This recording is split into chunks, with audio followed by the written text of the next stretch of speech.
Mesdames et messieurs, bonjour. Aujourd'hui, dimanche 11 janvier 2026, plus de 6 700 000 électeurs sont attendus aux urnes sur toute l'étendue du territoire national selon les prévisions de la Commission électorale nationale autonome Sénat. Ce scrutin est particulièrement important car il s'agit d'un couplage électoral inédit. Les Béninois votent simultanément pour renouveler les 109 sièges de l'Assemblée nationale et pour désigner également les conseillers municipaux et locaux des 117 communes du Bénin. Dans cette émission, nous ferons le tour de plusieurs bureaux de vote et dans la même veine, nous recevrons le président de la plateforme des promoteurs des acteurs pour le développement des médias. Hilarion Kenyon sera donc sur ce plateau pour nous parler du rôle de la presse dans ce processus électoral et la responsabilité sociale du journaliste. Et comme vous le savez, la ville de Ouidah était à l'honneur toute cette semaine après 3 jours d'intenses festivités de Vodun Days à Ouidah.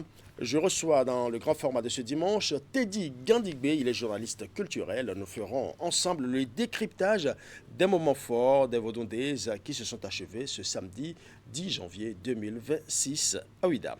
Et comme d'habitude, vous aurez droit à la revue de presse hebdomadaire de Assiongbo-Kani Assiongbo, l'artiste de la semaine est l'une des voix les plus inspirées et les plus polyvalentes de la musique béninoise. C'est un véritable artisan du son, à la fois compositeur et arrangeur de génie. On l'appelle simplement Shadrach Elom. Voilà ainsi déclinées les grandes articulations de cette émission que nous démarrons tout de suite par le journal.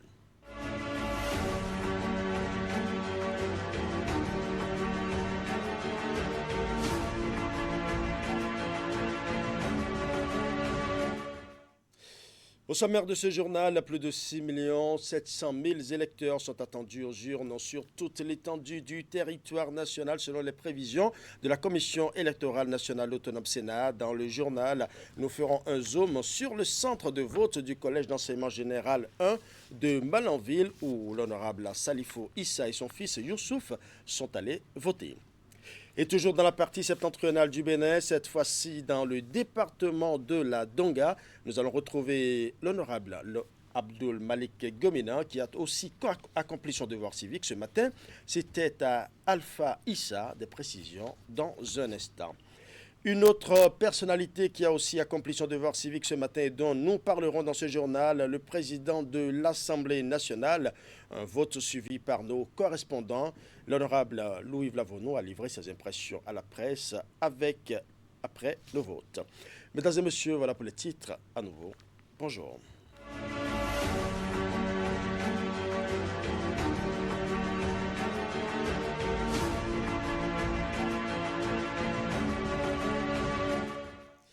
Ouvrons ce journal par la partie septentrionale du Bénin où nous allons directement au centre de vote du Collège d'enseignement général 1 de Malanville où l'honorable Salifou Issa et son fils Youssouf Issa ont voté. Nous allons rapidement revivre les temps forts de ce vote.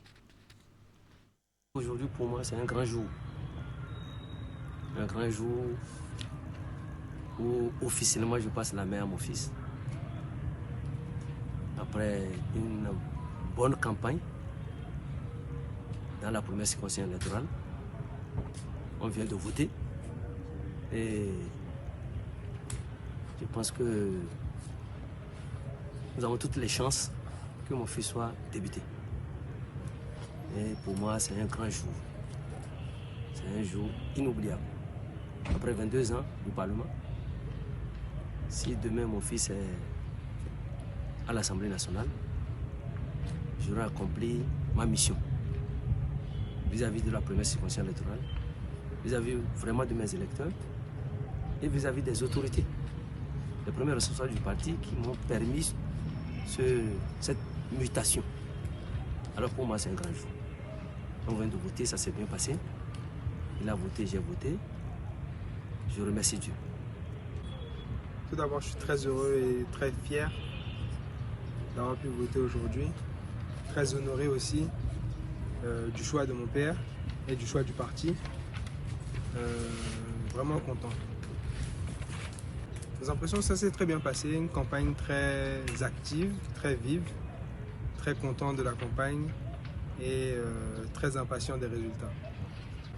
Alors, Monsieur Youssouf Issa, pour le moment, c'est timide sur le terrain. Quel message vous avez à lancer aux populations en général? Le message que j'aurais pour les populations, c'est de venir accomplir leur devoir civique et de sortir massivement pour voter. Car c'est leur droit, c'est leur devoir et je dirais même que c'est une obligation pour tous, une obligation patriote. Toujours dans le nord du Bénin, cette fois-ci dans le département de la Donga, nous allons retrouver l'honorable Abdul Malik Gomina, qui a aussi accompli son devoir civique ce matin. C'est à Alpha Issa, plus précisément à la place publique de Corée. Nous allons suivre. Bonjour honorable, Bonjour, vous venez de voter, votre impression. de joie, de fierté d'avoir accompli un devoir civique et d'être content que les populations sortent facilement pour accomplir leur devoir civique dans la paix locale. C'est le Bénin qui gagne. Bonne chance à tous les candidats, que les résultats soient une occasion de fête pour le peuple béninois. Un mot pour les retardateurs. Non, ils ne sont pas en retard, peut-être qu'ils prennent leur temps, mais l'essentiel c'est de sortir avant l'heure. Retour à Cotonou, dans le 10e arrondissement, classé dans la 16e circonscription électorale. Une de nos équipes est allée constater l'ambiance dans cet arrondissement où les agents électoraux vont recevoir le matériel de travail. Ils se sont ensuite rendus au centre de vote de Setovi où les premiers votants ont pu exercer leurs droits civiques. Voici le compte rendu de Simon Rolonon et Brice Deogracias Menaï.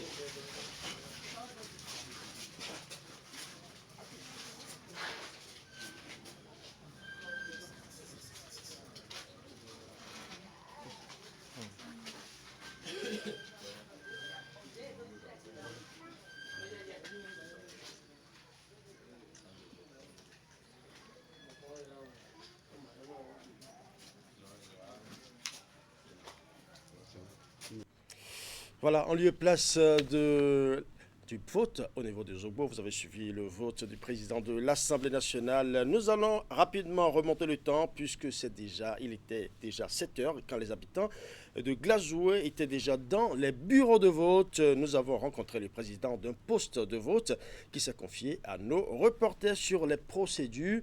Ce président de vote, il est suivi d'un citoyen qui nous donne aussi son avis. Nous allons suivre.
À 7h et les gens viennent déjà à 7h10. On a gagné le premier votant et jusqu'à maintenant nous sommes à 41. Alors, l'affluence, c'est comment selon les autres fois? Ça vient, effectivement, comme c'est un dimanche, ça vient. beaucoup de plus en plus affluent. Donc, au début, c'était un peu lent, mais là, ça revient déjà. Il n'y a pas de souci. On espère que les gens qui vont venir, ils vont combler le vide qui reste. Nous aurons plus une participation. Alors, vous avez 2 élections législatives communales. Quel est le processus de vote pour un électeur quand il vient à votre bureau? Quand il vient, il apporte sa carte, il présente la carte et nous vérifions le nom. Dès que le nom est retrouvé, nous lui remettons le spécimen et il va pour voter. On a choisi, on a mis communal à droite. Donc, premièrement, quand la personne prend le communal, il va d'abord voter communal, il revient, il va pour législative avant de venir placer ses empreintes. C'est ce que nous faisons. Vous n'avez pas de problème pour l'instant, tout se passe bien? Tout se passe très bien. Et nous avons aussi à présent des corps amis qui nous aident aussi avec sa présence. Merci. Merci beaucoup. Oui. Monsieur, bonjour. Oui, bonjour. Alors, vous venez de voter ce matin ici à Glasgow. Quel est le sentiment qui vous anime ce matin après avoir accompli votre devoir civique? J'ai le sentiment de joie et une grande joie m'est survenue. Donc, je suis très content, je suis fier d'accomplir en tant qu'un bon citoyen de venir voter. Que représente le vote pour vous? Voter, c'est le fait de choisir un dirigeant qui veille de se défendre au nom du peuple de chaque commune, qui veille de se défendre et connaître et savoir les besoins qu'il faut pour la commune, leurs besoins, leurs réalisations, ce qu'ils veulent dans leur commune. Aller se défendre au nom de leur commune. D'accord. Vous vous appelez comment? Moi, c'est Ogouma Olachin Franck. Merci.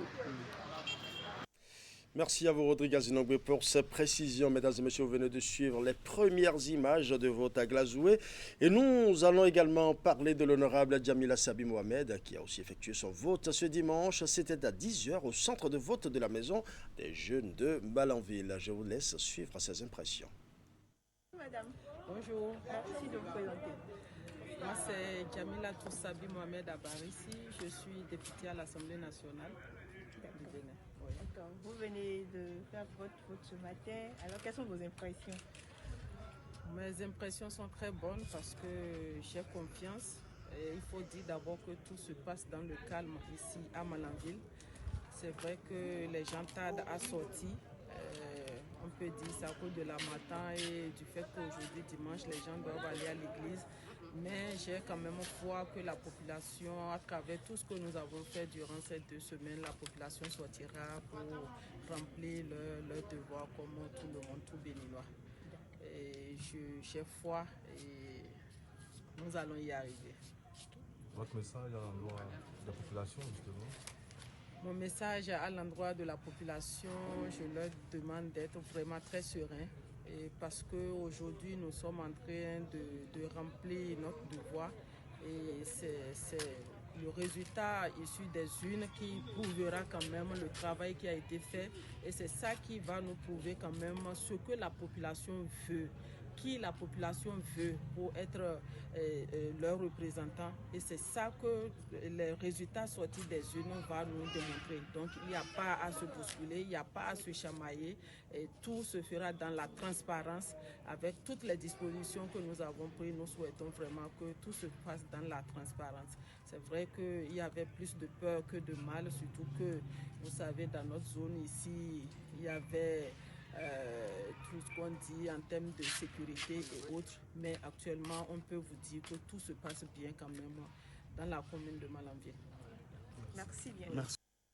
Quand la première personnalité de la ville a accompli son devoir civique comme il se doit dans son centre de vote, il nous invite il nous a livré également ses impressions et exhorte les populations à sortir massivement pour voter. Nous allons suivre.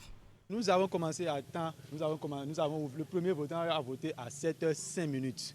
Seulement que le souci c'est quoi, on nous a dit qu'il y aura un code qui est sur les urnes, que nous allons prendre nos appareils photo pour pouvoir effectuer. Mais jusqu'à présent, on a essayé, mais ça ne prend pas. C'est le souci que nous avons actuellement, ça. Ce n'est pas chez moi seul, même les autres postes aussi ont le même souci. C'est le coordonnateur qui nous a dit qu'après avoir scanné, que la Sénat recevra une information pour notifier que nous avons démarré à telle heure, l'heure du démarrage. Bon, la situation, elle est très tendre. Les populations ont commencé par sortir massivement pour voter comme cela se doit. Il n'y a pas, pour le moment, nous n'avons pas d'inquiétude. Est-ce que vous avez commencé à temps comme l'a prévu le calendrier électoral? Oui. Il n'y a pas eu de grande difficulté majeure. On a commencé à 7h06 ici. Le premier votant il est venu à 7h06. On a démarré, le matériel qu'il faut est là. Je pense que pour le moment tout va bien. D'accord. Vous n'avez pas de difficulté par rapport au scannage du code QN? Oui. Au premier abord, on devait scanner le code QN des 2 urnes. Ça n'a pas pris. Donc on a relayé l'information vers le haut. Et quelle est l'importance de ce code-là concrètement?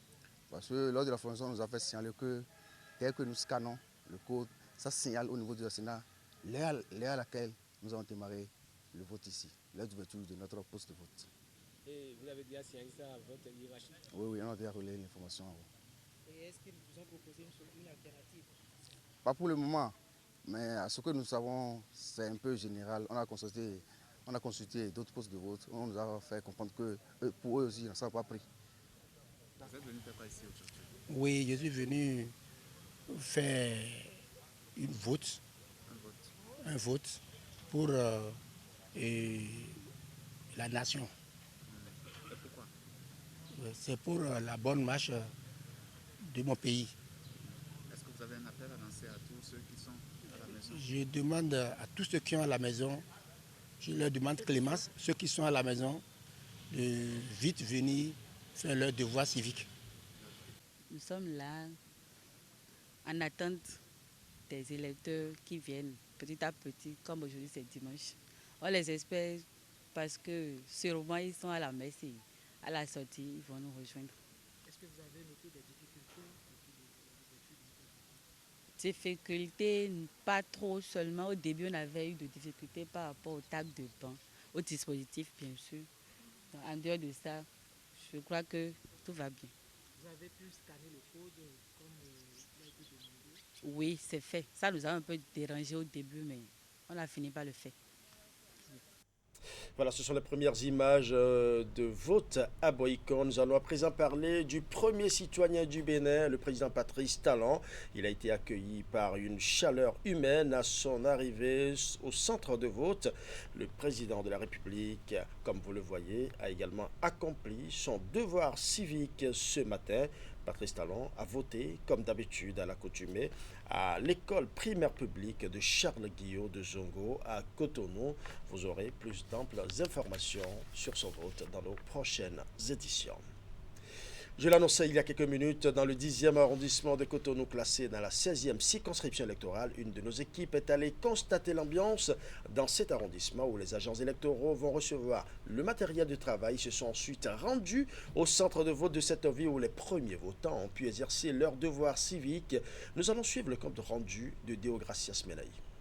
Déjà à 5h30, les premiers agents électoraux de la Sénat attendent impatiemment la distribution du matériel de travail. Il a fallu près de 2 heures pour que les premiers présidents de bureaux de vote entrent finalement en possession du matériel électoral. S'ensuit la vérification de chaque matériel, bulletin, urne, isoloir, procès-verbaux. Chaque élément est scruté, compté et recompté. Un exercice long, parfois laborieux, qui mobilise l'ensemble des membres des bureaux de vote. Aux environs de 9 heures, les équipes quittent l'arrondissement de Zogo, matériel en main, direction les centres de vote. À l'école primaire publique de Setovie, transformée pour la circonstance en bureau de vote, l'installation se fait dans l'urgence devant les votants impatients. 9h45, après des heures d'attente, le scrutin peut enfin commencer. La première personne passe dans les isoloirs, ensuite devant les urnes. Ce matin, je suis venue remplir mon devoir civique. Je viens de voter. Donc, ça s'est bien passé. Bonjour les amis, bonjour les frères. Sortez nombreux pour voter. Donc, nous sommes là pour soutenir, pour voter. C'est pour ça qu'on est là. Tout le monde n'a qu'à sortir pour aider le peuple. Je suis venu accomplir mon devoir civique. Mais ils n'ont qu'à venir accomplir leur devoir, c'est tout. À Saint-Orvie, malgré le retard, le vote a démarré et les citoyens choisissent leur candidat dans le cadre de ces législatives et communales de 2026. Dans les 19e, 20e et 21e circonscriptions électorales, départements de l'Ouémé et du Plateau, le vote a effectivement démarré pour les élections législatives et communales, mais avec des fortunes diverses selon les localités. Mahodono et son équipe étaient dans ces localités pour le constat. Ils ont pu enregistrer le vote de plusieurs candidats, dont le président de l'Assemblée nationale que vous avez suivi il y a un instant. Dans la 19e circonscription électorale, la grande majorité des postes de vote de la commune de Porto Novo ont ouvert avec un retard important, allant jusqu'à 2 heures dans plusieurs centres. Bon, actuellement, il est 7h45. Mais nous remarquons que les urnes ne sont pas encore là. Rien n'a encore démarré ici. À Vapakpodi, nous avons 5 centres de postes de vote. 5 postes de vote. Il est actuellement à 8 heures, mais les gens n'ont pas encore posé les tables de vote. À l'inverse, dans la commune de Semekpodi, les opérations de vote ont démarré sans retard notable, permettant aux électeurs de remplir leurs devoirs civiques dès les premières heures de la matinée. Mes sentiments sont des sentiments de devoir accompli, de satisfaction. Nous avons mené une campagne électorale bien achalandée. Nous avons suffisamment sensibilisé les populations à aller remplir leurs devoirs civiques et nous sommes rassurés que d'ici là, ici sera plein. J'ai vu les agents électoraux bien installés, les mandataires sont bien en place. La seule remarque, c'est que les populations n'ont pas encore réellement commencé à affluer. Et la raison est tout simple, parce que la plupart ont préféré aller d'abord au culte et après revenir accomplir leurs devoirs. Si à Porto Novo, le processus électoral a connu un démarrage laborieux, la situation est tout autre dans la 20e circonscription électorale, notamment dans la commune d'Apromisriti. Dans les arrondissements de Vacon-Centre, Apromisriti-Centre, Gomé-Sota et Zungbomé, l'ensemble des 161 postes de vote a ouvert à l'heure réglementaire. Un démarrage effectif qui a permis aux premiers électeurs d'accomplir sereinement leurs devoirs citoyens, à l'image du Dr Louis Koupé-Medji, candidat aux élections législatives dans la 20e circonscription électorale. Pour moi, ce jour est un jour historique.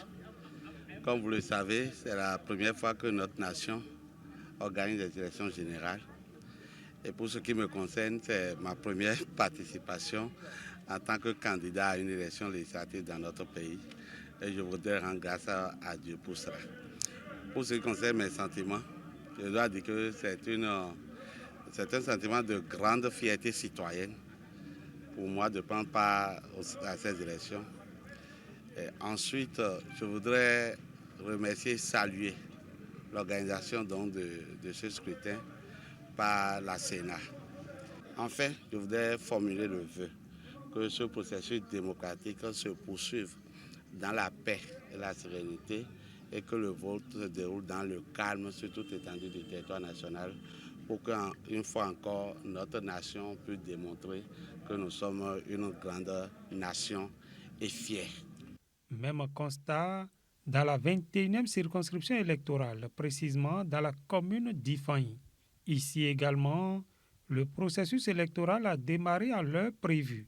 À Kokomolu, par exemple, les populations sont sorties très tôt pour accomplir leurs devoirs civiques, à l'instar du président de l'Assemblée nationale, lui aussi candidat aux élections législatives. Je pense que c'est un sentiment de fierté d'avoir accompli notre devoir patriotique. C'est un sentiment aussi de joie parce que j'ai vu les électeurs disciplinés et tout se passe dans la sérénité. Donc je ne peux être que satisfait, content et j'invite tout le monde aussi à accomplir leur devoir en allant voter pour le choix de leur conscience. Et tout se passe bien dans ma circonscription électorale. Ce matin, j'ai déjà eu des informations provenant de Kétou, provenant de Pobé, et d'Adjawere encore tout à l'heure, et de Sakété. Et tout a bien commencé partout dans le plateau selon les informations que j'ai reçues. Les opérations de vote sont prévues pour s'étendre sur une durée de 10 heures. C'est la fin du journal, mais le grand format se poursuit. Nous recevrons dans un instant Hilarion Kenyon, président de la plateforme des promoteurs et acteurs pour le développement des médias. Avec lui, nous parlerons essentiellement du rôle de la presse dans le processus électoral en cours et la responsabilité sociale du journaliste. Voici l'intermède, le temps de l'installer.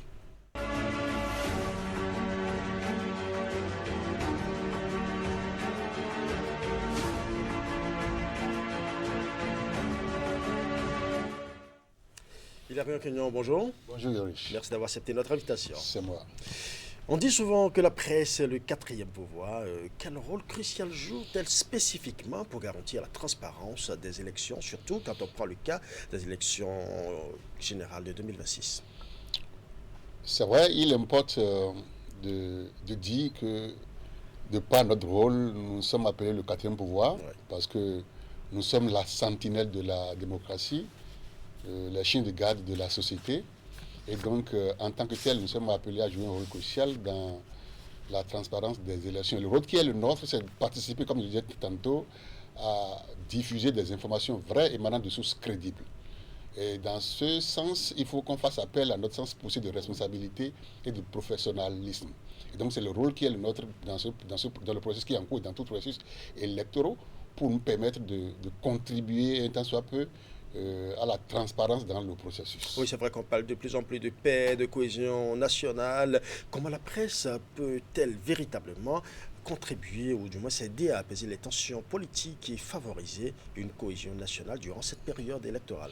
C'est d'abord d'éviter de relayer ou de publier ou de diffuser des informations injurieuses, des propos haineuses, aller à la confrontation de la source d'information d'ailleurs, c'est très important, et traiter convenablement les informations que nous avons. Je le dis chaque fois et toutes les fois, le journaliste c'est celui-là qui va traiter l'information, la travailler, la mettre à disposition du consommateur, dans le cas d'espèce qui est le téléspectateur ou ailleurs, les auditeurs ou les lecteurs. Et donc, ce faisant, nous contribuons un tant soit peu à l'installation d'un climat de paix, de la cohésion nationale dans le pays. Nous ne devons pas être ces vecteurs de relais des discours sans filtre des hommes politiques, des discours haineux, des discours injurieux des hommes politiques. C'est en relayant cela que nous contribuons à enflammer. Merci. Dites-nous, quels sont, selon vous, les principaux défis ou menaces auxquels les journalistes béninois sont confrontés sur le terrain en ce moment? Parce que nous sommes en pleine période électorale. Il faut avouer qu'aujourd'hui, les défis sont énormes. Nous traversons aujourd'hui une période où il y a la quasi-inexistence des ressources matérielles et financières. Et ceci me ramène à aller sur le terrain encore de l'aide de l'État, qui n'est qu'un droit. J'imagine, vous voyez des journalistes aujourd'hui pour aller couvrir des événements, les journalistes qui sont au service de la nation, qui sont au service de leur population, qui sont au service de la société. Vous voyez avec les caméras sur des émigrants, sur des motos, d'autres, vraiment, les conditions ne sont pas celles que ça doit être. Encore que dans la sous-région, nous sommes les enfants malades de la presse. Le Bénin fait partie avec la caillotte dérisoire qu'on nous a privée depuis 7 ans. Le Bénin les journalistes béninois font partie des gens qui sont très moins satisfaits sur la caillotte de l'État qui est encore absente. Et ça, c'est une réelle menace. On ne peut pas demander, au même moment qu'on demande aux confrères de faire du travail potable, de rendre le travail, de cesser de ne pas être manipulé, au même moment, on doit mettre les moyens adéquats à disposition pour ne pas être exposé à des attraits peu recommandables. Mais il y a quand même des promesses qui sont faites. Oui, mais nous espérons que les promesses soient réalisées. C'est vrai, l'actuel RAC a commencé par faire les formations in situ, à renforcer les capacités, c'est une bonne chose. C'est aussi inclus dans la carrière de l'aide de l'État. Mais il faut que l'aide soit libellée carrément pour permettre aux organes de presse de fonctionner comme cela se doit. C'est le rôle qui est le leur, on l'a énuméré tout à l'heure. On ne peut pas être au service de son peuple à ce niveau de responsabilité et ne pas avoir le minimum adéquat pour le faire. Ça sort de l'entendement humain. Et comme je le disais tantôt, moi j'ai beaucoup voyagé, j'ai la chance de voir beaucoup d'autres pays, surtout africains, mais nous sommes, les gens béninois sont les seuls à végéter encore dans l'abîme. Ça ne se passe comme ça. Nulle part, ça ne se passe. Et que nous soyons dans un pays où on nous exige, et nous faisons vous voyez ce que nous faisons, c'est énormissime. Pendant ces élections, quand vous observez ce qui est du début jusqu'à la fin, les consignes de la RAC, comment ça a été respecté, de bout en bout, avec les pauvres moyens dont on dispose, et qu'on n'est pas en mesure de sortir ce qui est de notre droit, c'est un problème. Ouais. Et c'est un appel que je profite de cette question de relance pour dire aux dirigeants du pays de penser aux médias. Ce n'est quelque chose de normal. Ouais. Nous allons à présent parler du cadre légal et déontologique. On sait que la RAC a récemment renforcé ses capacités de monitoring. Quels sont les tests fondamentaux que tout professionnel des médias doit avoir à l'esprit avant de travailler une information électorale aujourd'hui? Je crois que c'est vrai, un journaliste qui se veut opérationnel sur le terrain d'élection doit s'approprier tous les tests qui régissent cette élection. Les décisions de la Cour constitutionnelle concernant les élections, la charte des partis politiques, le code, notre Bible aussi, le code d'éthique et de déontologie, tout ce qui est notre Bible, que je dis tantôt, qui est le code, tout ce qui entoure l'élection pour nous permettre de faire des analyses objectives, de ne pas livrer des informations manipulatrices à ceux qui nous suivent, de ne pas livrer des informations biaisées, mais pour le faire, pour mieux apprécier une élection telle que la nôtre du moins.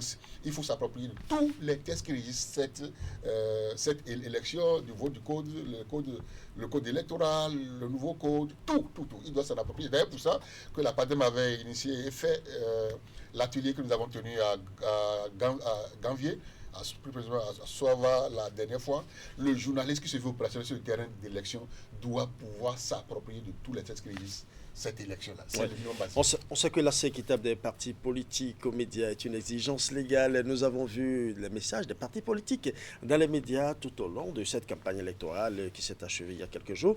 Une instauration de la RAC. Que pense la PADEM, Bénin, du travail fait par les différents médias dans ce sens? Là, je voudrais, à titre exceptionnel, saluer les professionnels des médias pour ce travail gigantesque qu'ils ont eu à battre durant ce processus électoral jusqu'au vote qui s'opère pendant que nous parlons. Ce n'était pas aisé, je le disais tantôt, ce n'était pas aisé pour ceux qui savent les conditions dans lesquelles nous travaillons, ce n'est pas aisé. C'est aussi pour moi l'occasion de remercier la haute autorité de la communication pour tout le travail abattu. C'est vrai, ne sont pas leur première expérience, mais cette RAC a apporté une touche particulière. Nous avons vu jusqu'au thème qu'ils ont envoyé aux partis politiques et envoyé dans les médias pour qu'on puisse les traiter.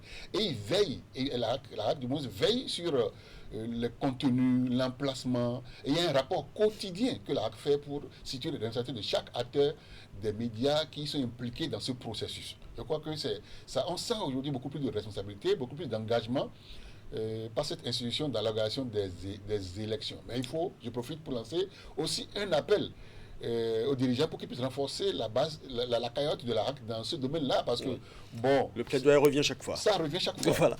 Et quelles sont les recommandations spécifiques de la RAC concernant la diffusion des résultats partiels ou non officiels, parce que dans quelques heures, nous allons nous retrouver dans cette fièvre-là. Oui, je crois que sur cet aspect, je ne vais pas personnellement aller sur un terrain qui n'est pas le mien. La RAC a sorti des décisions et qu'il va nous falloir nous approprier. Et je vais, à titre de rappel, je vais le lire parce que les mots n'émanent pas de moi. Il va falloir que chaque mot soit à sa place et que chaque virgule soit à sa place pour que chacun de nous s'en approprie. Je rappelle, c'est la décision numéro 25-083 RAC du 9 décembre 2025. Notamment en son article 35 qui stipule qu'à partir de la veille du scrutin à 0 heure, il est interdit de diffuser ou de faire diffuser, de publier ou de faire publier par tout moyen de communication audiovisuelle ou écrit tout message ayant un caractère de propagande sur les élections couplées, législatives et communales du 11 janvier 2026. Et plus loin, l'article 35 de la même décision dit, avant la fermeture, ça là c'est très important parce que l'élection est encore en cours, le vote est encore en cours pendant que nous y sommes. La RAC dit en son article 36, avant la fermeture du dernier bureau de vote sur le territoire de la circonscription électorale, aucun résultat partiel ou définitif ne peut être communiqué au public. après la fermeture du dernier bureau de vote et jusqu'à la proclamation des résultats provisoires par la Commission électorale nationale autonome, les organes de presse doivent indiquer avec précision la source de tout chiffre relatif au scrutin qu'ils publient. Ils doivent à chaque fois mentionner leur caractère partiel et provisoire. Et donc c'est important de rappeler ça à titre, pour rafraîchir la mémoire à chacun de nous, parce que c'est très important, le processus son cours. Et si nous ne savons pas faire, il ne faudrait pas que le mauvais rôle vienne de nous. Ce n'est pas possible. Il faut que nous travaillions à consolider la cohésion nationale. Et donc, il va nous falloir nous accrocher à cette disposition pour continuer sur la trajectoire que nous sommes tracés depuis le démarrage de ce processus électoral, afin que tout puisse se passer dans la paix et dans la cohésion. Oui. On sait aussi qu'en matière des médias en ligne, la RAC insiste sur la lutte contre les fake news. Quelles sont les sanctions encourues en cas de dérapage ou de diffusion de fausses nouvelles? Ah oui, c'est vrai qu'il faut mettre un accent particulier sur les médias en ligne. Et il faut aussi distinguer qu'ils sont de plusieurs ordres. Il y a les médias conventionnels retenus par la RAC et d'autres formes de médias qui agissent sur toutes les plateformes pour envoyer des élections, pour envoyer des informations. D'une manière ou d'une autre, les médias en ligne sont animés aussi par des journalistes professionnels. Et il faut y mettre un accent particulier parce qu'avec eux, c'est souvent l'instantané. Et on peut rapidement les manipuler. Et quand on manipule, on peut être ici maintenant sortir l'instantané sur la presse et sur la presse en ligne. Et une ou deux phrases suffisent déjà pour basculer tout. Absolument. Et donc c'est pour ça qu'il est évident que nous appelons à plus un ensemble de professionnalisme et de responsabilité dans le traitement de ces informations, surtout pour les collègues de médias en ligne. Et les sanctions sont énormes. Et il est important de nous le rappeler. Les décisions en période électorale, la célérité avec laquelle les décisions sont traitées en termes de dérive professionnelle, c'est grave. C'est aussitôt fait, aussitôt la sanction tombe. Et la RAC, les institutions de régulation peuvent aller notamment la RAC, peut aller jusqu'au retrait de la carte de presse, pour aller jusqu'à la fermeture de l'organe de presse, pour aller jusqu'à l'état complet de cet organe de presse. Donc il importe, surtout à nos confrères de la presse en ligne, qui sont dans l'instantané, de faire beaucoup attention, d'éviter d'être manipulés, parce que c'est dans ça que tout se passe, d'éviter de relayer les propos haineux, les propos injurieux, et de jouer leur rôle en toute impartialité pour permettre de livrer une information vraie et sérieuse. Hilarien Kenyon, quel message voulez-vous rapidement adresser aux patrons des presses et à tous les journalistes en cette période sensible? Oui, merci beaucoup. Je crois que nous sommes en train de jouer notre rôle depuis le démarrage de ce processus, vaille que vaille, et jusqu'à là où nous sommes. Et ce n'est pas maintenant que nous allons laisser tomber. Je voudrais nous rappeler encore une fois, à notre sens de responsabilité, de professionnalisme. Et en période électorale, le fait plus davantage. Le rôle qui est le nôtre est gigantissime, et il est énorme. Et nous devons éviter, quel que soit ce qui se passe, les conditions que nous traversons, de ne pas jouer le rôle qui est le nôtre. Ce n'est pas par nous que le malheur viendra.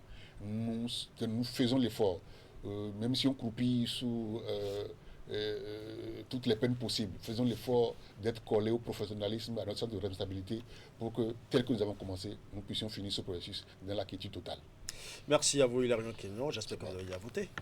Pas encore, j'étais allé le monter, mais bon, c'était pas encore prêt. Mais je vais quitter ici. Vous avez encore quelques heures pour vous rattraper. Absolument. Mesdames et messieurs, c'est l'heure de la revue de presse hebdomadaire. C'est une réalisation de Assimo Kanyassion. On se retrouve dans un instant.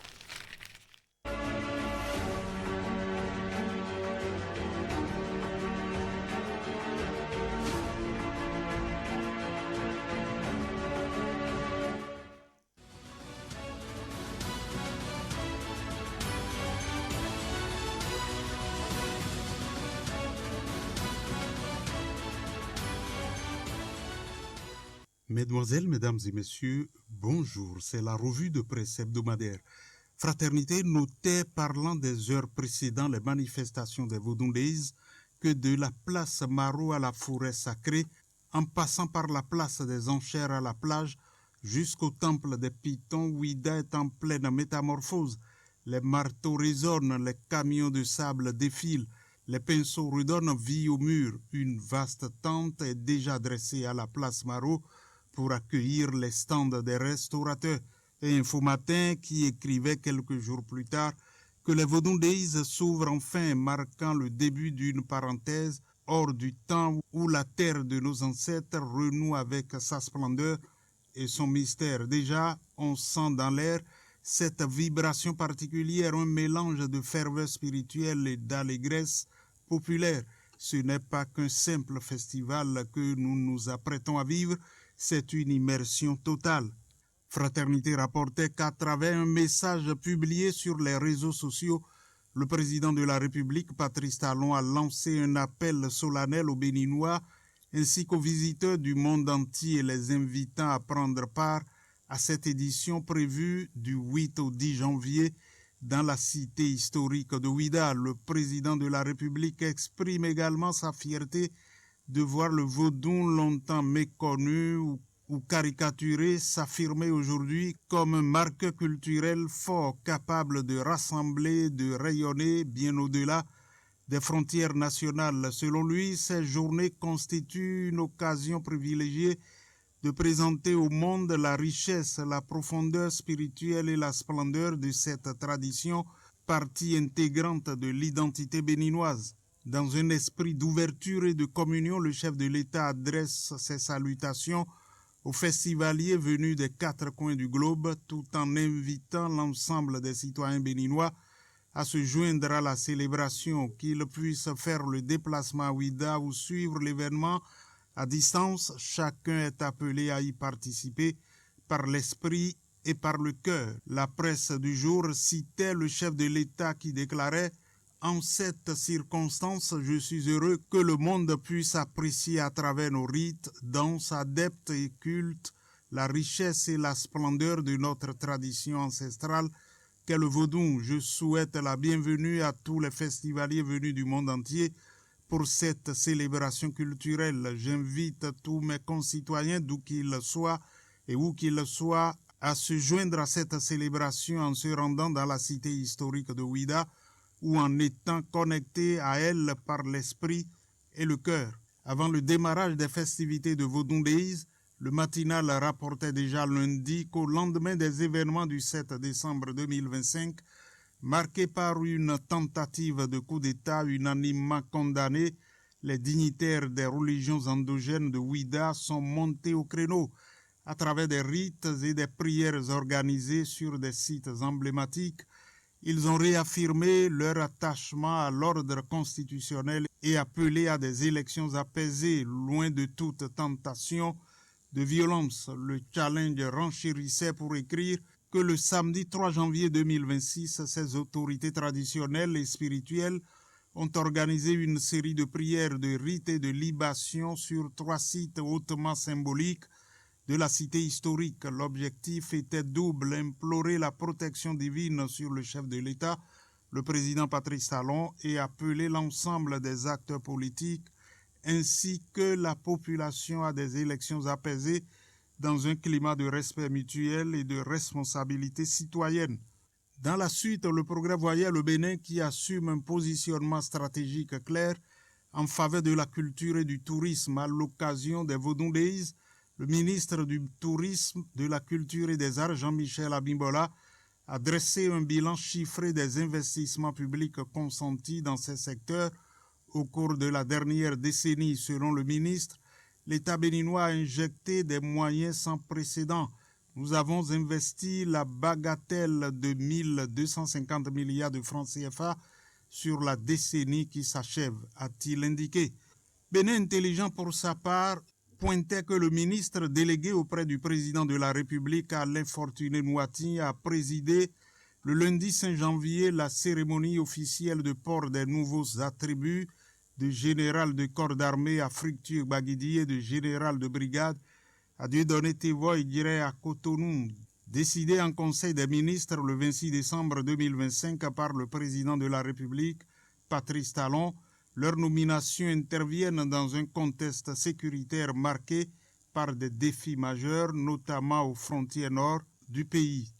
La nation indiquait que la Sénat tient à la bonne organisation sur le terrain des élections communales et législatives du dimanche 11 janvier. Elle a outillé dans ce cadre ses agents électoraux du département du Plateau, à savoir les points focaux communaux, les coordonnateurs d'arrondissement, les assistants coordonnateurs d'arrondissement.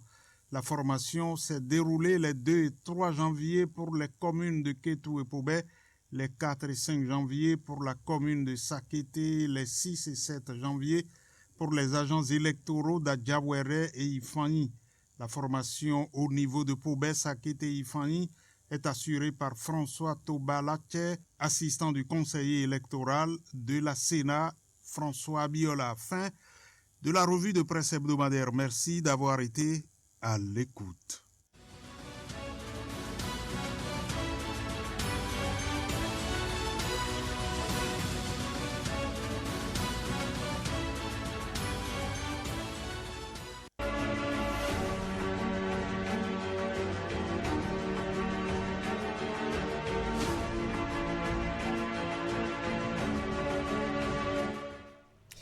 Nous recevons aujourd'hui Teddy Gandigbe, journaliste culturel, pour revivre en mode décryptage les temps forts des Vaudondaises qui se sont achevés ce samedi 10 janvier 2026 à Ouida. Bonjour Teddy.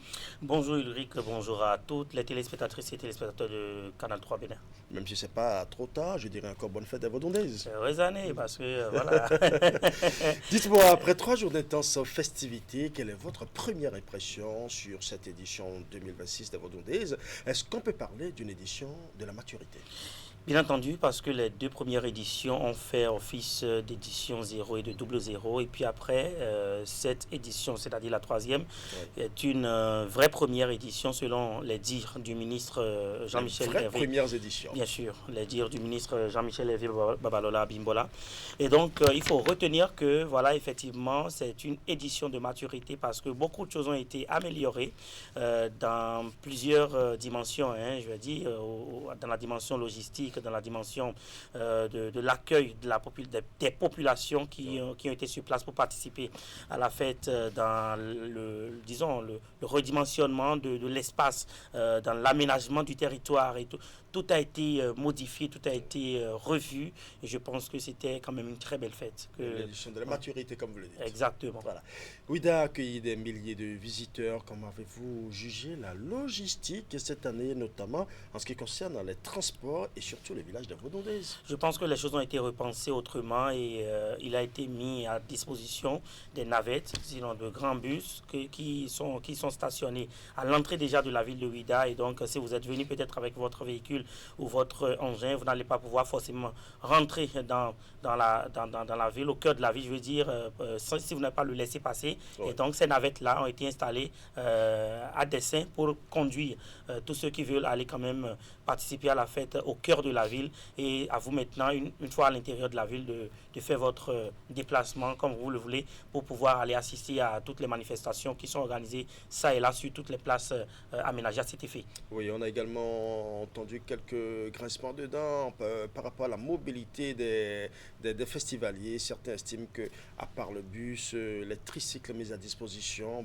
qui est payant bien évidemment, quand même exigeait certaines choses, certaines dents, par exemple l'installation de la plateforme numérique pour pouvoir faire la commande des tricycles. Et comme il y avait beaucoup de demandes, l'offre était largement supérieure à la demande. Je pense que c'est des aspects qu'il faut corriger, non? Bien sûr, en fait, c'est d'ailleurs les quelques couacs qu'on peut souligner déjà sur cette édition 2026 des Vaudondaises, parce qu'effectivement, les navettes ont été installées, je veux dire les bus, mais au même moment, les tricycles sont là, mais voilà, le simple fait qu'ils exigeaient à ce que chaque personne qui voulait prendre cet tricycle installe d'abord sur leur téléphone l'application, a fait que ça a créé quelques grincements dedans parce que les gens n'étaient pas d'accord, n'étaient pas au beau fixe et donc les gens n'étaient pas d'accord avec ça.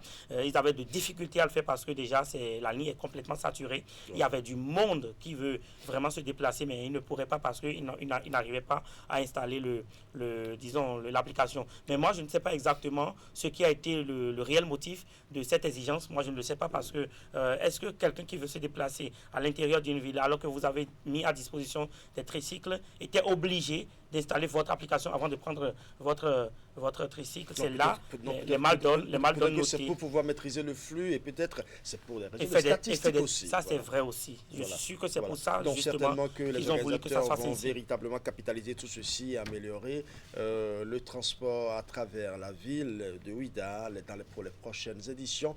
Dites-moi, quelles sont les innovations selon vous, les innovations majeures qui ont marqué cette édition par rapport à l'année de 2025? Bon, je peux quand même dire qu'il y a beaucoup de choses qui ont été faites. De par les années, les deux précédentes années, on n'a pas remarqué par exemple l'installation claire et nette disons, des hommes de la Croix-Rouge par exemple, alors que cette année, on a clairement remarqué, ils sont déployés sur tout le terrain pour pouvoir veiller au grain sur ceux-là qui ont des malaises. Et l'autre chose que je peux aussi faire remarquer, c'est que les différents soins sont gratuits. Quand vous allez, on vous fait la consultation sur place et on vous prescrit des médicaments et puis tout est gratuit. Et là, c'était quand même louable parce qu'il y avait beaucoup de personnes qui ressentaient, après avoir consommé quand même quelques pots de bière et beaucoup d'autres choses, ils avaient quelques malaises. Ils se rendaient facilement dans cet espace-là pour se faire soigner, et ceci disons pas à vil prix, à 0 francs, je veux dire. Et donc, ceci est une des innovations que moi j'ai notées rapidement sur le terrain. Et au-delà de ça, il y a que la salle média qui est installée, c'est vrai, au départ, ce n'était pas trop commode parce qu'il n'y avait pas des installations qu'il faut pour nous, mais après, ils ont amélioré et voilà, les journalistes ont été mis dans de bonnes conditions pour faire le travail aussi. Oui. Vous avez bien fait de parler de la salle des médias parce qu'on a vu qu'un accent particulier a été mis sur les réseaux sociaux et la couverture en temps réel.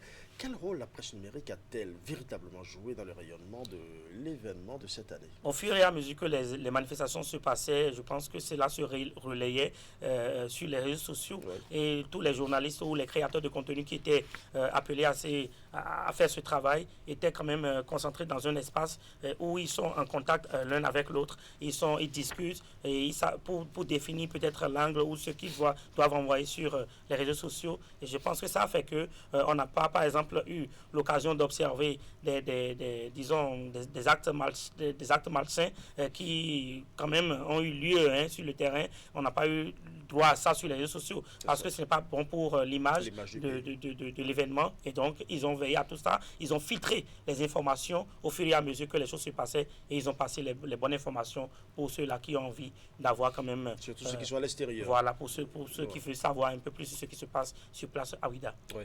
On sait aussi que la grande cérémonie du FA est toujours un moment charnière.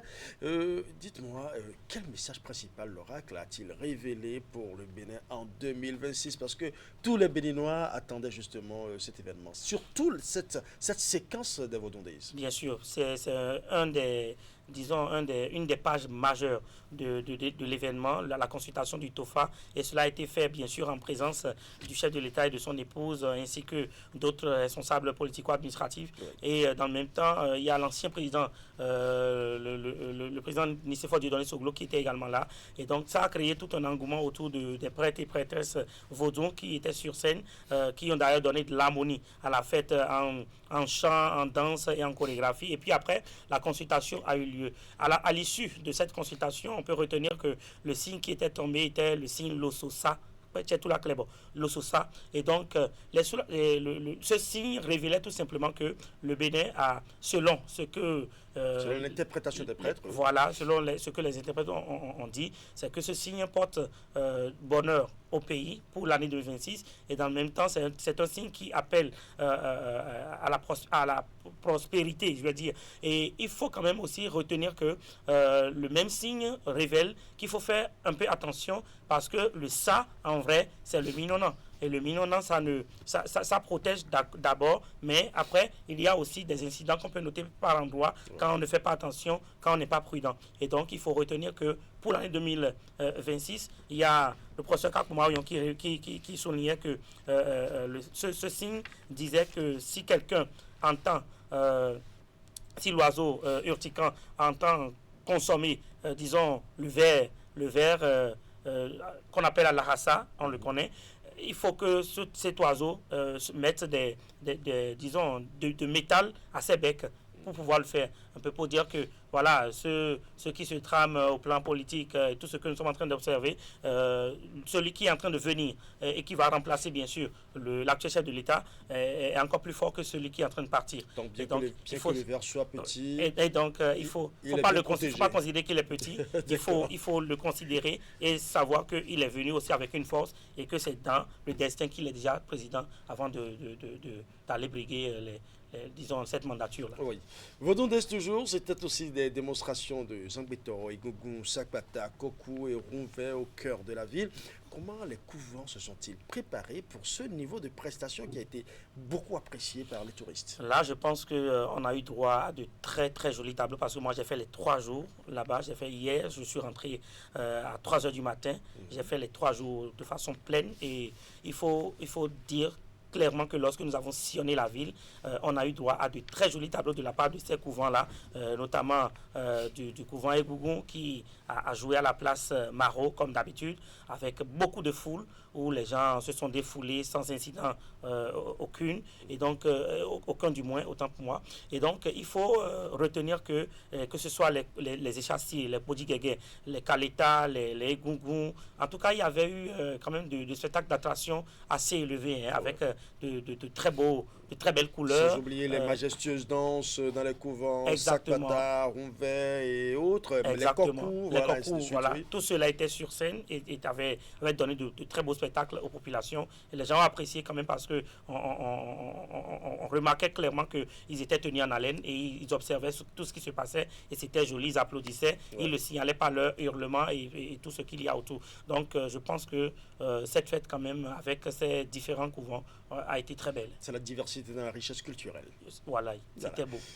Parlons à présent des concerts géants avec des têtes d'affiche comme Angélique Kidjo sur la scène de la plage. Comment le mélange entre musique urbaine et rythmes ancestraux a-t-il été accueilli par le public?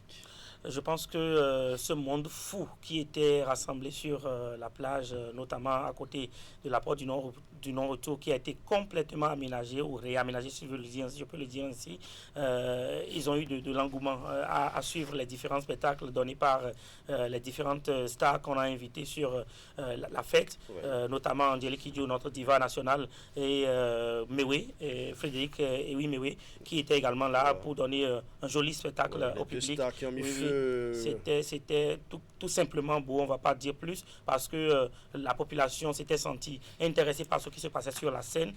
C'était, disons, une sorte de spectacle assez agréable que les différents artistes invités ont donné. On ne va pas oublier les locaux, les Boboé et tous ceux que nous connaissons. Ils ont également essayé de tenir en haleine ce public qui était quand même complètement en joie et au bord de l'euphorie. Il y a également eu des brassages culturels. On a noté la présence de groupes venus du Brésil et d'Haïti. Comment ce dialogue entre le Bénin et sa diaspora s'est-il manifesté sur le terrain? Et là, c'était le surprenant. C'était ce qui avait surpris pratiquement tout le monde. On remarquait que lorsqu'il s'agissait pour le couvent du Brésil qui était invité sur la scène de se produire, de donner un spectacle, on remarquait une similitude énorme entre ce qu'ils faisaient et ce que nous avons l'habitude de faire ici. Et dans le même temps, ils arrivaient avec une facilité à dire les choses parfois en Yoruba, en Fongbe même. Et c'était étonnant. Les gens se disaient, mais donc, ce qui est sûr, ça veut dire qu'effectivement, ces gens-là sont issus effectivement de cette terre. Parce qu'on a une similitude qui ne dit pas son nom à travers tout ce qui se faisait sur la scène. Quand on observe les couvents d'ici qui ont déjà exposé leur tableau et que eux, ils sont venus après, on n'a pas une grande différence à noter. Et c'était vraiment surprenant. Et l'ambiance aussi était au top niveau avec eux. C'est dit, Gandibé, vous avez fait les 3 jours à Ouida, au-delà du spirituel. Quel a été l'impact immédiat pour les commerçants locaux, les étudiants et les hôtels de Ouida? Moi, je pense que il y a une scène qui m'a même fait rigoler. Il y a une dame qui préparait du haricot, voilà, qui amenait sur place pour vendre. Et puis après, il ramenait encore d'autres marmites. Et au fur et à mesure que elle sortait du moins sa marmite d'haricots, je remarque que je l'ai observé pendant une trentaine de minutes, c'est que c'est déjà fini. Et elle rentre encore avec la marmite. En 30 minutes. Et elle revient encore avec une autre marmite. J'ai dit, mais attends, waouh, ce qui se passe, ça saute à l'œil là. Parce que, disons, ceux qui sont en train de vendre du pied au tas, en tout cas, tous les petits commerçants qui étaient sur place ont fait quand même leur chiffre d'affaires. Ils ont fait leur chiffre d'affaires. Et dans le même temps, il faut aussi faire remarquer que dans ce champ aussi, pour les années passées, il n'y avait pas une organisation en tant que telle avec ces petits marchands. Mais cette année, on a installé pour le compte des stands circonstanciels et on les a installés, chacun était dans son couloir. Mais la sécurité aussi était de mise parce que toute la police républicaine était déployée pratiquement sur le terrain. Et l'armée aussi était sur le terrain. Et moi, j'ai noté à leur niveau la courtoisie. Ils étaient très courtois et il n'y avait pas du bruit, il n'y avait pas de brutalité. Et ils orientaient les gens. Ils demandaient humblement aux gens d'être dans leur couloir, de respecter les principes, de respecter les règles initiées. Et puis après, ça passe. Et c'était fluide quand même. Vous donnez quelle note au ministre de l'Intérieur et de la Sécurité publique? Ah là, waouh, si on sur devrait... 10, vous lui donnez combien? On devrait le noter sur 10. Moi, je lui donne 9. Ah oui, 9.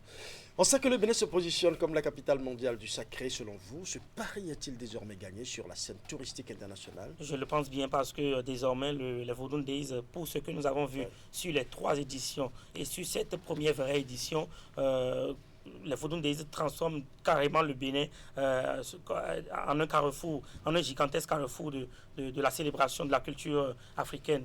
Et donc, les gens peuvent désormais avoir cette fierté de dire que oui, il y a plus qu'un festival, les Vodun Days désormais peut charrier sur la scène toute la culture africaine. Voilà. Merci à vous, Teddy Ganigbe. Je rappelle que vous êtes journaliste culturel. Vous avez fait les 3 jours à Ouidah pour vivre pleinement les Vodun Days. Vous venez de faire le décryptage avec nous. Merci justement pour toutes ces précisions que vous venez de nous donner. C'est un plaisir. Ouais. Mesdames et messieurs, nous allons à présent observer une pause publicitaire, le temps d'installer l'artiste de la semaine.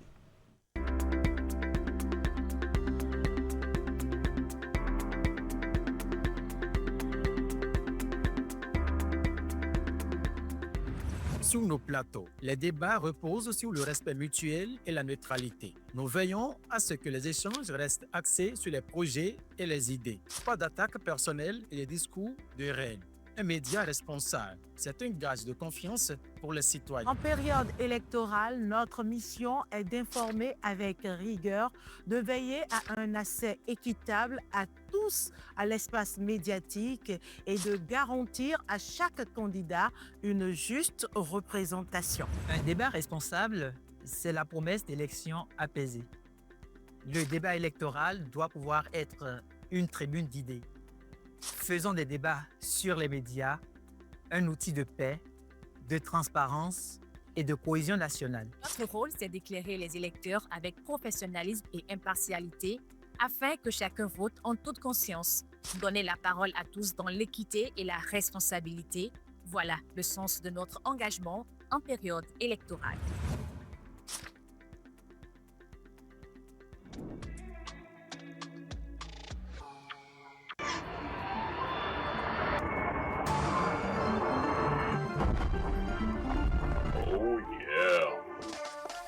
Eddie. Bon, regarde un peu la gauche. Ah ouais. Dis, tu verras un ballon pour balader même. Non, mon gars, pas sûr. Moi, je pense qu'il a une bonne approche. Hein. Il a le numéro. Hein. Ah ouais, mon gars. T'es sûr? Je te dis, non. Miniquin. Je te dis, mon gars. Miniquin, mon. Et à moi. Regarde un peu. BetMomo, profitez d'une plateforme de paris riche en possibilités. Vous allez aimer jouer. BetMomo, le jeu ne s'arrête jamais.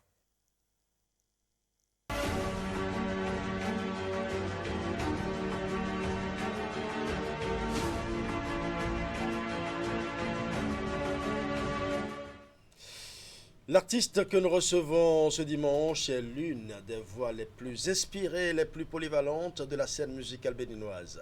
Originaire de la terre riche en traditions de Sahwe, Shadrack Elom n'est pas seulement un interprète au talent pur, il est aussi un véritable artisan du son, à la fois compositeur et arrangeur de génie. Depuis son entrée remarquée en 2005 avec le single Amenuvela, il a su tracer le sillon indélébile dans l'univers de la variété tradie moderne et bien évidemment du gospel. Sacré plusieurs fois artiste de l'année et reconnu pour son engagement social, notamment par le Centre national de sécurité routière, Shadrack Elom est un bâtisseur d'émotions. Avec 2 albums magistraux à son actif et un 3e opus en préparation, il continue de porter haut le flambeau de la musique béninoise. Recevons tout de suite et maintenant l'ambassadeur de la grâce divine, Shadrack Elom.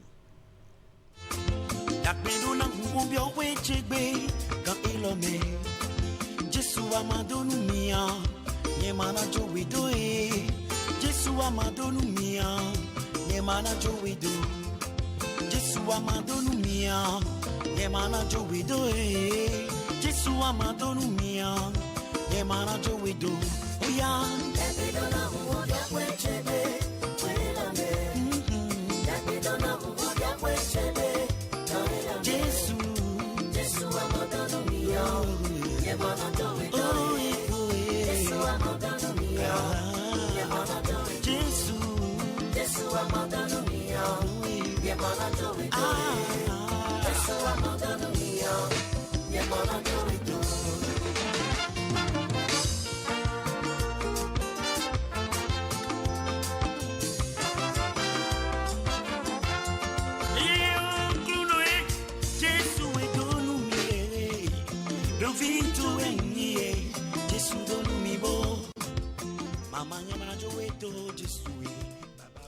Shadrach Kelom sur le plateau du grand format. Bonjour et merci d'avoir accepté notre invitation. Merci mon frère, bonjour à toi aussi. C'est un plaisir de vous recevoir. Shadrach Kelom, vous puisez votre inspiration dans le tradi moderne. Est-ce que vos racines de Sakwe influencent votre musique aujourd'hui? Bien sûr que oui. Mes inspirations, telles que vous l'aviez dit, c'est dans le tradi moderne. À Sakwe, nous avons beaucoup de rythmes modernes et traditionnels. Et j'épuise de ces rythmes aussi pour l'agrémenter avec du moderne. On sait qu'il y a le Zanik BT, il y a d'autres également. Oui. Il y a le Zanik BT, même le Agbadja qu'on dit là, on le joue aussi à Sakwe. Oui. Voilà. On vous connaît comme chanteur, mais vous êtes aussi arrangeur. Est-ce un avantage de pouvoir fabriquer soi-même ses propres sons? Bien sûr, c'est un grand avantage d'être arrangeur. Ça te facilite de bien travailler sur les inspirations. C'est une grâce que Dieu m'a faite d'être aussitôt arrangeur et chanteur. Ouais. On sait qu'en 2012, votre titre Donna a connu un immense succès. Quel souvenir gardez-vous de cette période où vous avez été sacré au Bénet Top 10?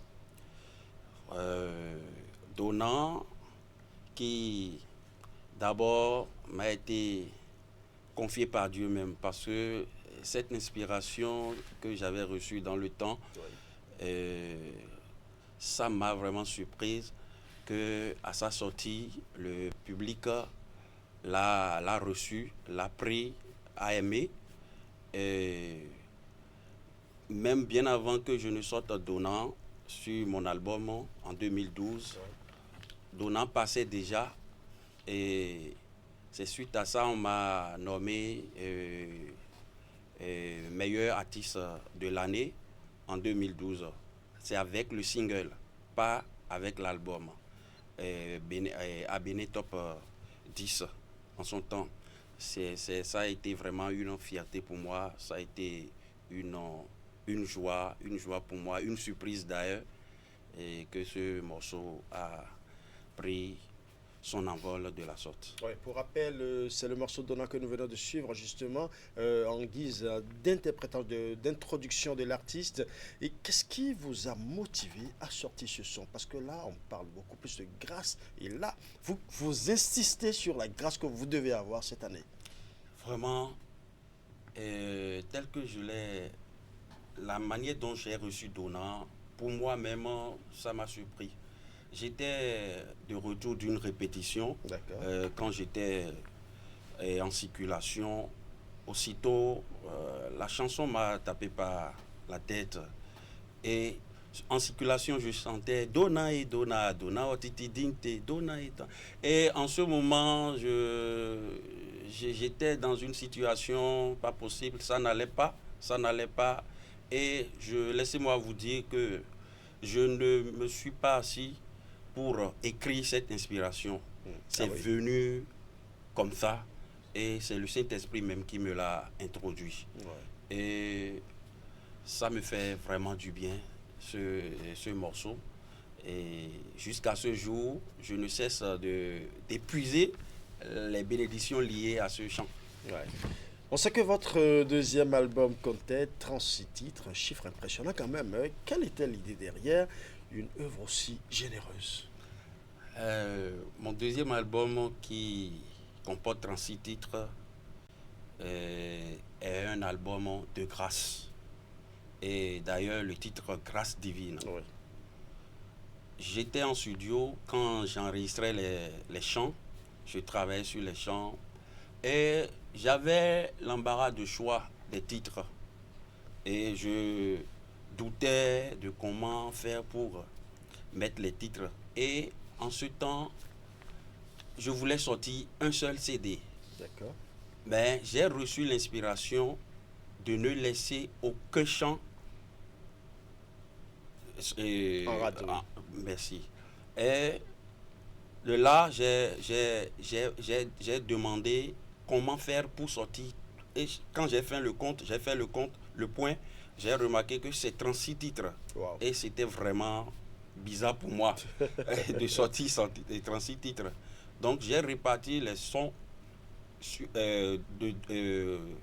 chaque CD, 3 CD. Chaque CD comportait 12 morceaux. Wow. Donc j'avais pas le choix de laisser les sons du moment où j'ai reçu l'inspiration qu'il faut. Donc voilà, c'est la toute petite histoire de cet album de 3 volumes comportant 36 titres. Ouais. C'est justement sur cet album très généreuse que nous allons rapidement faire un saut à la régie pour vivre encore un autre clip de Shadrach et l'homme. On revient en plateau dans un instant.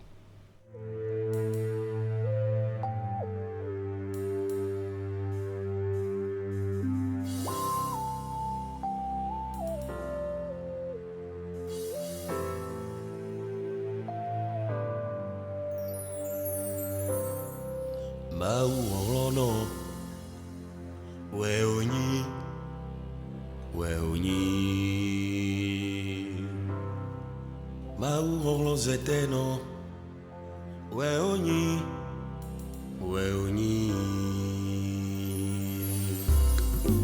onuna wale gomowen, mi jomo wano, bovado ebe, onuna wale sao, mi jomo wano, bovado ebe, ole bezoteme. Ale kuna vona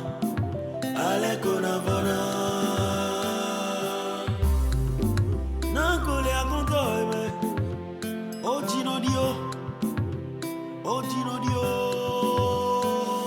we No ronto Nous les ronron c'était dit Mi wendo kodo le vivo me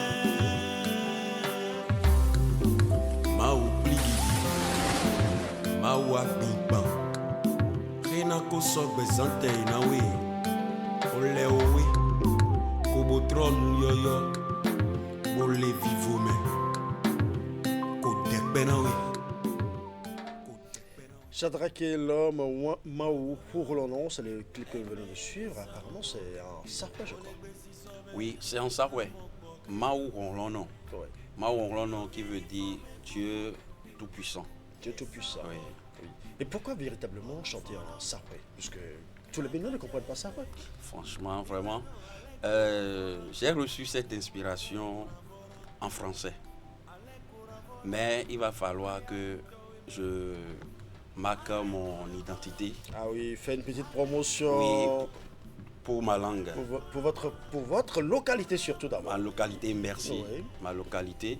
Et comme je suis originaire de Sarway, et ça n'a pas été facile pour la traduction. Parce que moi-même, je comprends bien ça, ouais, mais le parler est un peu difficile pour moi parce que nous, on a grandi, on est né même d'ailleurs à Cotonou, et on a grandi à Cotonou. Donc le parler, c'est un peu difficile. Et je rends un grand hommage à ma maman chérie. Et c'est elle qui m'a aidé à transcrire ce morceau dans la langue Sarway.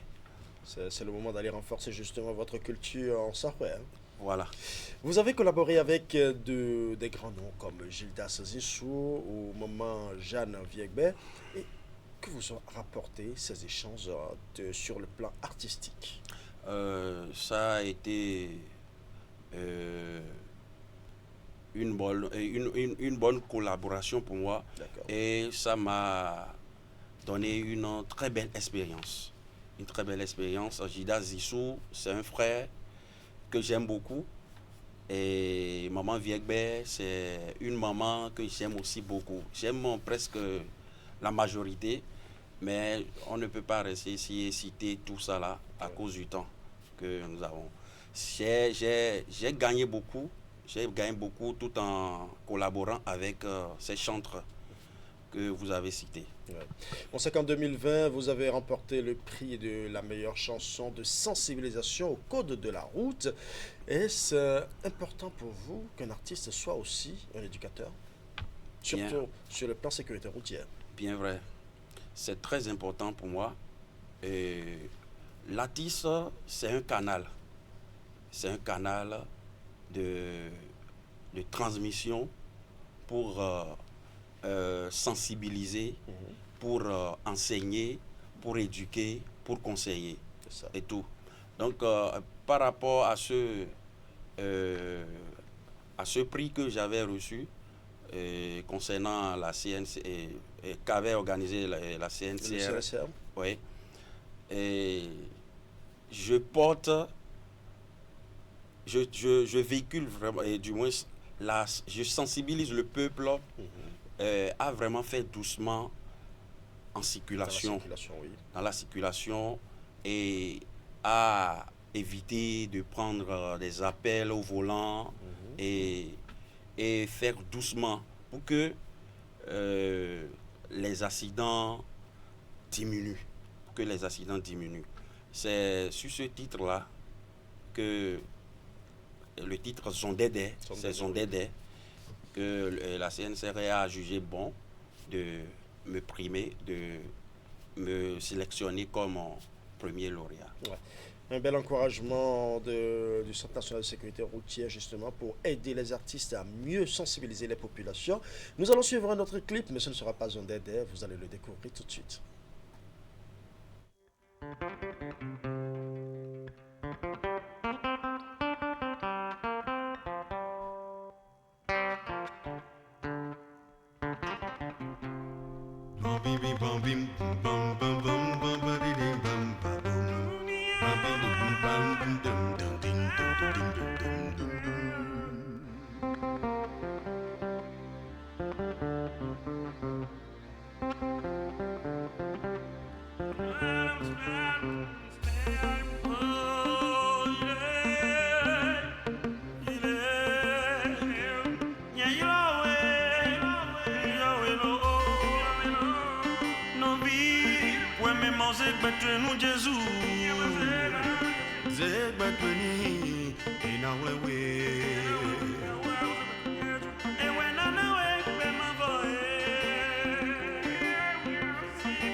Cette chanson particulièrement présente une couleur musicale mixte et on sent également comme une touche sahélienne.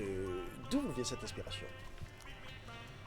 Cette inspiration, de base, il faut comprendre que mes inspirations viennent du Saint-Esprit. D'accord. Mes inspirations que je reçois viennent du Saint-Esprit. Et quand j'avais reçu ce chant, intitulé Wa Jésus-Gon, qui voudra juste dire viens à Jésus. C'est ça. il va falloir lui attribuer une musique. Donc je me suis dit, pour porter la voix, pour porter le message, il faut que... Moi, j'aime d'abord le tradi, les musiques de chez nous, valoriser un peu nos styles de musique. Donc c'est là j'ai pensé en même temps au Nord. Donc il fallait faire quelque chose pour donner une touche pour donner sahélienne à la chanson. Voilà, c'est de là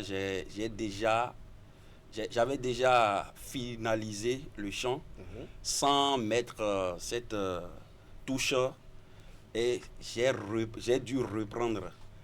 Et c'est dans ça que on a ce que nous avons aujourd'hui. Et ce clip est intitulé Wa Diezougan. Vous avez déjà sorti 4 singles pour annoncer votre prochain album. Quelle sera la couleur musicale de ce 3e opus? Pour mon 3e album, qui est toujours en studio, je garde de tout dire. Il y a tellement de surprises là-dessus. Beaucoup de surprises. Oui, nous voulons juste avoir quelques idées déjà de ces surprises-là. Beaucoup de surprises. Parlant d'idées, je crois... Je voudrais garder cela. Je voudrais garder cela. À quand la sortie alors officielle la sortie, par la grâce de Dieu, ça sera en cette année. Mais la date n'est pas encore choisie. Oui. Pour finir avec vous, Shadrack et l'homme, quel est le message principal que vous souhaitez transmettre à la jeunesse béninoise à travers votre art et surtout le message que vous véhiculez? Je voudrais demander à toute la jeunesse béninoise, ce qui me tient toujours à cœur, c'est d'annoncer l'évangile. Et j'invite tout le peuple béninois à s'abandonner à Jésus-Christ, qui est le seul et l'unique sauveur. Et je viens pour souhaiter une bonne et heureuse année à toute la population béninoise et à tout le monde entier. Et je demande à ce que les Béninois, surtout, aiment ce qui vient de chez eux. Qu'est-ce que je mets par là? Les artistes de chez nous, valorisons ce qu'ils font et c'est en cela que nous serons ici dans le monde entier. Oui. Merci. C'est vrai que vous souhaitez une heureuse année à tout le monde, mais on vous a vu récemment justement cartonné sur une scène à Agla justement pour un concert d'action de grâce organisé par Ghislain Estil Agbodji, qui est le président d'honneur de l'amicale des jeunes managers du Bénin et qui vous a invité justement. Et sur cette scène, vous avez véritablement cartonné, surtout lorsque vous avez chanté, vous avez interprété votre morceau Donnant. Et là, on a vu l'explosion du public. Merci à Ghislain Estil Agbodji qui nous accompagne. C'est d'ailleurs grâce à lui que vous êtes sur ce plateau. Oui. Dites, quand vous êtes sur des scènes comme ça et que vous avez la ferveur du public, ça vous fait quoi? Ça me réjouit vraiment le cœur. Et Donnant là, ça fait un bon moment. Je ne l'ai plus jamais fait en playback. Vous voyez un peu. Mais le jour là, c'était du playback. Ben, la manière dont le public l'a accueilli, l'a reçu, ça m'a surpris moi-même. Donc, tout d'abord, je viens dire merci à mon frère Ghislain pour sa considération. Que Dieu le bénisse davantage. Merci à vous. Très rapidement, nous allons suivre un dernier clip avant de vous dire au revoir.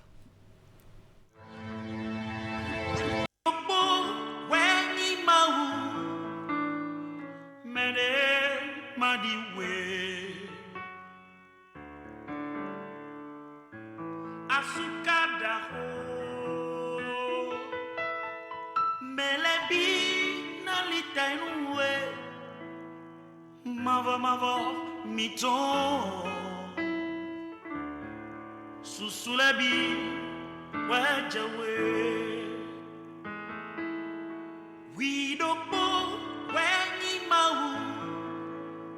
Maude Madiwe Asukada o Melebi Nalitainoué. Voilà, Shadrach et l'homme, toujours sur ce plateau, et cette chanson plante le décor de la dernière partie, la cappella, juste un morceau pour nos téléspectateurs avant de prendre congé de nous. Nozo twede anomokpo nukumpo Akuiwana ome Maudi amonomokpo nukumpo we anodo emiwana Nozo twede anomokpo nukumpo Akuiwana ome Maudi amonomokpo nukumpo we anodo emiwana Adigbanse we Adigbanse, adigbanse, ouais. Non vie, nous yon nos autres, ni non yan wajijenu, we binu. Wanyi me donade, wanyi me zeragade, wanyi me nu koide. Adonatu, ni wanu nos autres, ni wanu nos autres. Ni wanu nos autres, ni wanu nos autres. Merci. Très rapidement, la traduction de la chanson, parce que tout le monde ne comprend pas fond. Ton semblable que tu as sous tes yeux, tu ne l'aimes pas. Mais tu dis que tu aimes Dieu que tu ne vois pas. D'accord. Donc, aimons-nous les uns les autres. Et c'est en cela que nous serons bénis. Merci à vous, Shadrach et l'homme, pour cette belle performance et bonne continuation à vous. Merci, mon frère. Allez. Mesdames et messieurs, ce sera tout pour le grand format de ce dimanche 11 janvier 2026. Merci pour votre aimable attention et vous savez que nous sommes en période électorale, sinon jour de vote. Pour vous qui n'avez pas encore voté, vous avez encore quelques heures pour aller accomplir votre devoir civique. Votre vote compte. Faites donc le geste utile. Ce soir sur Canal 3 Bénin, vous suivrez une émission spéciale sur la nuit électorale. Ce sera à partir de 21h00, heure locale bien évidemment. Mais avant, vous suivrez également le reste de l'actualité dans le journal de 19h30. Au revoir et portez-vous bien.